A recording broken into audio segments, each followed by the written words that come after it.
আসসালামু আলাইকুম সবাইকে। সবাই কেমন আছেন? আশা করি যে যেখানে আছেন ভালো আছেন, সুস্থ আছেন। আলহামদুলিল্লাহ আমরা অনেক ভালো আছি। তো অনেক দিনের শখ ছিল যে নিজে নিজে কেক বানাবো। তো আসলে এর আগে এক ট্রিপের সময় তো বানিয়েছিলাম, তো অনেক আগে। তো ছোটো কাপ কেক, কোনো ধরনের মেশিন বা কোনো কিছু ছাড়া। তো এবার নিজে থেকেই একদম উদ্যোগে যে এবার দেখে দেখে বার্থডে কেক যেভাবে বানায় সেইভাবে কেক বানাবো। তো যেই ভাবা সেই কাজ।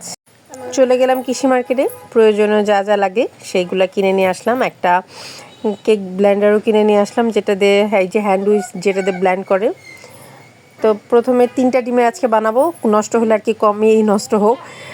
3টা ডিমকে ভালো করে কুসুম ছাড়া আগে ফেটে নিলাম। তারপর হচ্ছে তার মধ্যে ময়দা, তারপর হচ্ছে চকলেট পাউডার, কোকো পাউডার যেটা বলে, বেকিং সোডা, যা লাগে সব মিক্স করলাম। তো ইন্টারনেটে একটু একটু দেখে দেখে করেছি।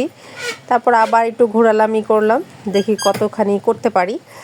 স্মুথ হচ্ছে তা সেটাও দেখতে পাচ্ছি, দেখে খুব খুশি লাগতেছে যে না, প্রথমবার এটা অন্তত পারছি। তো আজকে এই কেকের মোল্ডটাও কিনে নিয়ে আসছি, সব কিছু আজকে কিনে নিয়ে আসছি। তো এই সুন্দর করে মোল্ডে নিয়ে দিয়ে দিলাম। এখন এটাকে চুলায় দেওয়ার পালা। আমাদের বাসায় ওভেন আছে, কিন্তু দুঃখের বিষয় হচ্ছে এর আগে আমি 1-1.5 বছর আগে প্রায় কেক বানাতে গিয়ে সেই মেশিনই নষ্ট করে ফেলছি। এখন পর্যন্ত পুরোপুরি দিলেই নষ্ট, ঠিক হয় না। তো তাই এবার চুলায় বানাবো। তো এই চুলাতে দিয়ে দিলাম। এখন হয়ে গেছে মোটামুটি, মাশাআল্লাহ, দেখে তো খুব খুশি লাগতেছে। কিন্তু দুঃখের বিষয় সেটা হচ্ছে ভালো করে ফুলে নেই। অবশ্য সমস্যা নাই, প্রথমবার তো, দেখি করতে করতে হবে ইনশাআল্লাহ। তো আশায় আছি। কিন্তু হচ্ছে ফুলেছে একদম কম। হ্যাঁ, সফট হয়েছে কিন্তু ফুলেছে কম।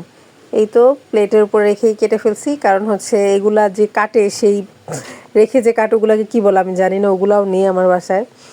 তো দেখলাম যে ভালোই সফট হয়েছে। আপনারা কিন্তু দেখে জানাবেন যে কেমন হচ্ছে, ঠিক আছে? এই যে এখন আমি ক্রিম তৈরি করে নিব। তো একটা ট্রপিক্যাল ক্রিমের একটা প্যাকেট কিনে নিয়ে আসছি 1 কেজি। কৃষি মার্কেটে এটাই ছিল। তো ভিভোও ছিল, কিন্তু ওটা একটা দাম বেশি। তো ভাবলাম নষ্ট হলে, ওই যে প্রথম কথা, নষ্ট হলে আগে কম টাকার দামেরটাই নষ্ট হোক, যাতে করে হাজবেন্ড কিছু বলতে না পারে। তো এই ভালো করে অল্প একটু ক্রিম নিয়ে সুন্দর করে নিলাম। যে ক্রিমটা মাশাআল্লাহ অনেক সুন্দর হয়েছে। এতটা আর কি আশা করিনি যে এতটা হবে, তো হয়েছে মাশাআল্লাহ। এরপরে এই তো সুগার সিরাপ দিচ্ছি, দিয়ে এটাকে সুন্দর করে সেট করে নিব। এখন আস্তে আস্তে ক্রিম লাগানোর পালা।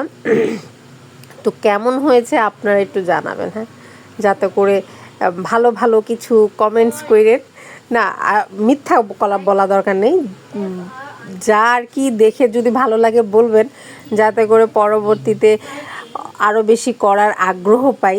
আর যা যা আরও প্রয়োজন আছে কেনার, সেগুলোও যেন কিনতে পারি, যে না ভাবি যে না, বানানোর পর সার্থক হয়েছে।